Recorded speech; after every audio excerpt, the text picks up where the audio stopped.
So now we know that if we're given a t vectors u and v, and if they are perpendicular, if the angle between them is pi over t, the scalar product u dot v is equal to the 0. Okay?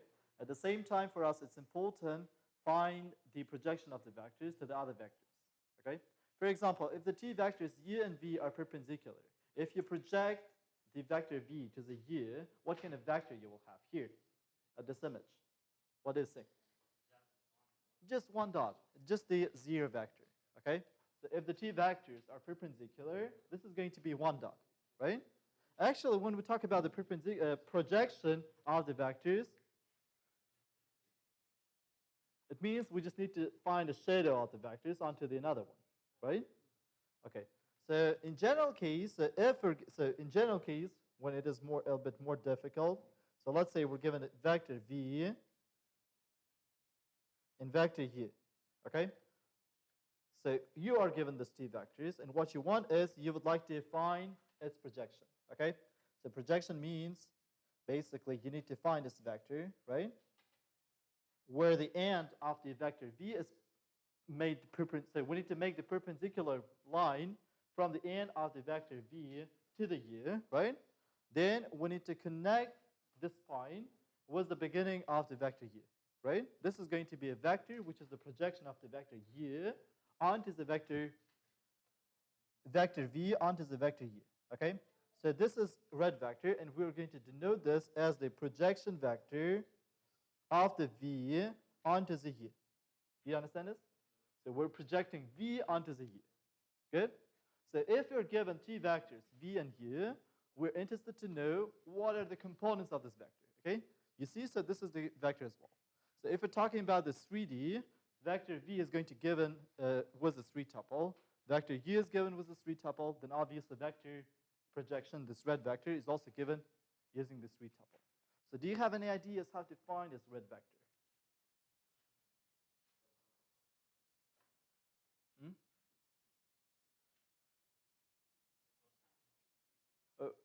Yes? Okay. So if we're given the vector here, alpha, right? If you just would like to find the length of this projection vector, how you would find it?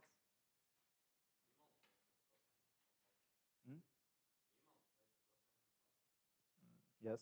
Okay. The length of the vector v multiplied to the cosine of alpha is going to give you the length of the projection vector. Right? Well, it's good. But I need to find the projection vector itself, right? I need to find a component.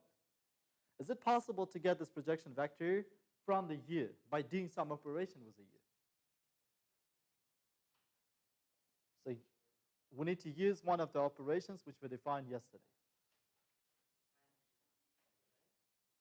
Huh?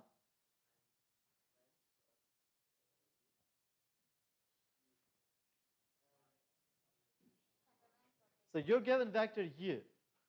Vector projection vector is also on the u. Is it possible? So you're given vector u. You need to get the projection vector. What you need to do with this vector u in order to get this one? Huh? Scale this, make it smaller. Okay? So we need to make the u smaller in order to get this projection vector, right? So what we need to do, what kind of operation we need to do in order to change the length of the vector? Multiply this to some constant, right? So let's say this projection vector, since this is on the u, projection vector, so let's denote this something different, maybe b or a or p, let's say, okay? Projection vector p can be obtained by multiplying the vector u to some constant, right? Let's denote this as a k. And the only thing which we need to do is we need to find this constant k, okay? So to which constant we need to multiply the vector u so that its length becomes exactly as the length of the projection vector, okay? So in order to do this, we're going to use this equation, okay? So let's find it. So projection vector in the norm is equal to norm of the v multiplied to the cosine of alpha, right? Yes? Okay. So do you remember the equation of the cosine of alpha using the dot product?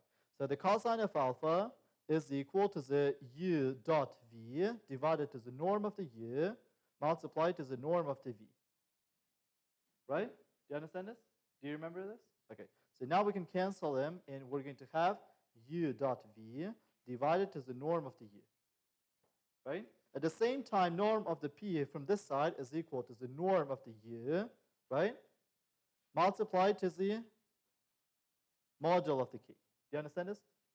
So since p is equal to the u multiplied to the k, right? So vector u is scalar. We are going to make it smaller. So that is why we need to multiply the vector u to some constant k, right? So that is why if you take the norm from this side, it should be equal to the norm from this side, right? So since k is the constant, we can take this out from the brackets, and what is left is the norm of the u, okay? So I'm going to substitute k multiplied to the u with this p here, okay? So this is going to be k in the module multiplied to the u is equal to this thing, right? In the right-hand side. It's going to be u multiplied to the v divided to the norm of the u, right? If you find a k from here, what is the k? So u multiplied to the v divided to the u norm in the square, right? So once you find a k, what you need to do, how you can find the p vector.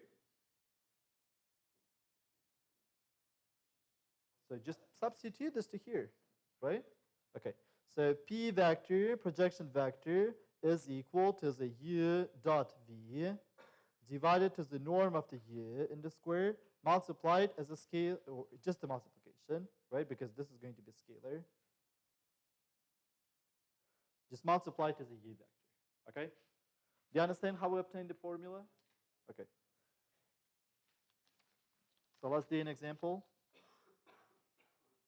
So let's say we're given a vector v was the components 1, 1, and 2, and vector u was the components minus 2, 3, and 1. So we need to find the projection vector of the u onto the u, of the v onto the u. Project the vector v onto the u. Okay?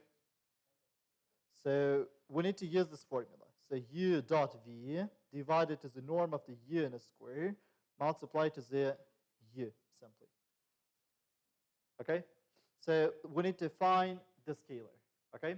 So u dot v is equal to 1 multiplied to the minus 2 plus 1 multiplied to the 3 plus 2 multiplied to the 1 is equal to the minus 2 plus 3 plus 2 is equal to the 3. And u norm in the square is equal to 4 plus 9 plus 1 from the square root. This is going to be equal to the square root of 14, right?